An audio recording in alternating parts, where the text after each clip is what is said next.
খোয়া ক্ষীর ছাড়া কিভাবে ঘরে থাকা সাধারণ উপকরণ দিয়ে ক্ষীরের মালপোয়া বানানো যায় তারই রেসিপি আজকে আমি আপনাদের কাছে শেয়ার করব। আর এই ক্ষীরের মালপোয়া ছাড়া কিন্তু হুলি অসম্পূর্ণ, তার জন্য কিন্তু দেখতে হবে সুজাতার রান্নাঘর। নমস্কার, তো চলুন শুরু করা যাক। তো এর জন্য আমি নেব 1 কাপ ময়দা, হাফ কাপ দুধ, আর 2 চামচ দই, আর 2 চামচ গুঁড়ো দুধ, আর এখানে নিয়েছি মৌরি, গোলমরিচ এবং এলাচের ভেতরের অংশটা। এবার একটা পাত্রের মধ্যে দিয়ে দেব হাফ কাপ দুধ, তবে আমার হাফ কাপ দুধের থেকেও আরও হাফ কাপ লেগেছিল, মানে 1 কাপ দুধই আমার লাগবে এখানে। আর ওই 2 চামচ গুঁড়ো দুধ দিয়ে ভালোভাবে প্রথমে মিশিয়ে নেব। প্রথমে আমি হাফ কাপ দুধ দিয়েছি, পরে আমার লেগেছে।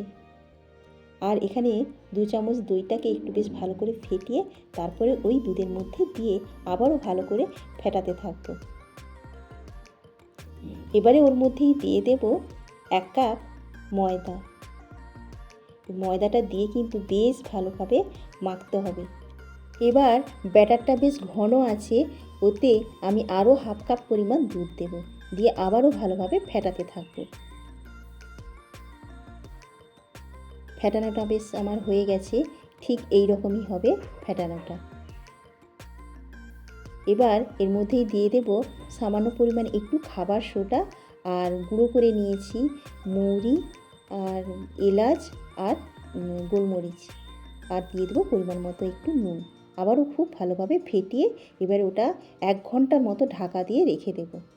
এবার আমি ক্ষীরটা বানিয়ে নেব। এর জন্য দিয়ে দেব তাওয়াতে 1 কাপ পরিমাণ দুধ, আর ওতে দিয়ে দেব হাফ কাপ পরিমাণ গুঁড়ো দুধ, দিয়ে বেশ ভালোভাবে নাড়তে থাকবো দুধটাকে। আর দিয়ে দেবো 1 চামচ পরিমাণ চিনি, তবে চিনিটা যদি আপনারা কেউ দিতে না চান স্কিপও করতে পারেন। দুধটা আস্তে আস্তে ঘন হতে শুরু করেছে। এবারে কিন্তু আমি গ্যাসটাকে অফ করে দিয়েছি। অফ করে দিয়ে ওর যে গরমটা আছে না, তাতেই ওটা আমি শুধু নাড়ছি। আস্তে আস্তে ওটা ঘনও হয়ে আসছে এবং ঠান্ডাও হয়ে আসছে, আর আমার তৈরি হয়ে গেল কত সুন্দর ক্ষীর। এটাকে আমি এবার অন্য একটা বাটিতে তুলে নেব। এবার আমি তৈরি করে নেব চিনির শিরা, তাই একটা বাটিতেই দিয়ে দেবো 1 কাপ পরিমাণ জল, আর দিয়ে দেবো 1 কাপ পরিমাণ, 1 কাপের একটু কমই নিয়েছি চিনি, দিয়ে এবারে রসটাকে বেশ ফোটাতে থাকবো। তবে এখানে আমার একতারে চিনি রস লাগবে না, একটু কম হলেও চলবে। আর দিয়ে দেবো 2-3টে এলাচ, আর 2-3টের মতো আমি এখানে কেশর একটু দিয়েছি, এটা অপশনাল। বেশ আস্তে আস্তে ঘন হতে থাক। আমি এবারে একটা কড়ার মধ্যেই দিয়ে দেব, তেলটা গরম করে নিয়েছি, 1 হাতা পরিমাণ ব্যাটারটা দিয়ে দেব। দিয়ে এবার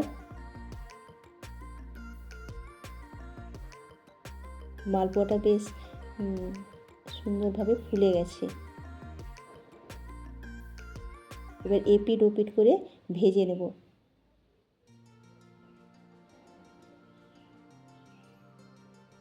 দেখুন কি সুন্দর হয়েছে, ফুলেওছে বেশ সুন্দর। এবার আমি ওটা কড়া থেকে তুলে নেব, আর ওই মালপোয়ার যে এক্সট্রা তেলটা ছিল সেটা আমি হাতার সাহায্যে চেপে একটু বের করে দেব। আমি আরও একটা মালপোয়া বানিয়ে দেখাচ্ছি।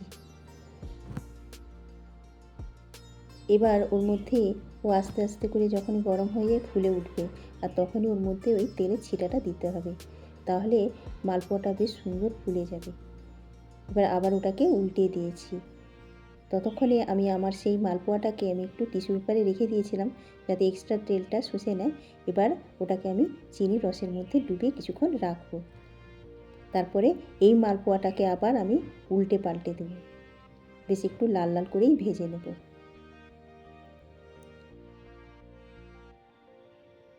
আমার মালপোয়াটা বেশ লাল লাল করে ভাজা হয়ে গেছে, এটাকেও আমি তুলে নেব। নিয়ে এরও তেলটাকে আমি চেপে বের করে দেব, আর এটাকেও আমি ওই চিনির রসের মধ্যে ডুবিয়ে দেব। চিনির রসের মধ্যে কিছুক্ষণ ডুবিয়ে রাখবো।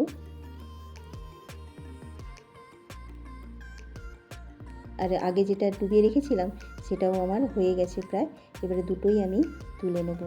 নিয়ে ওই চিনি ওই একটু ছাঁকনিতেই আমি ওটা কিছুক্ষণ রেখে দেবো, চিনির রসটাও বেশ এক্সট্রা যে রস সেটা ছেড়ে যাবে। দেখুন আমার মালপোয়াগুলো সব বানানো হয়ে গেছে, কি সুন্দর দেখতে হয়েছে।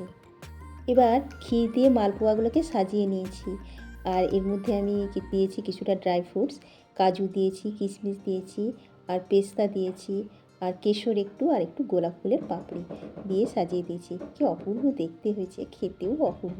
আপনারা বাড়িতে অবশ্যই ট্রাই করবেন, আশা করছি ভালো লাগবে। নমস্কার।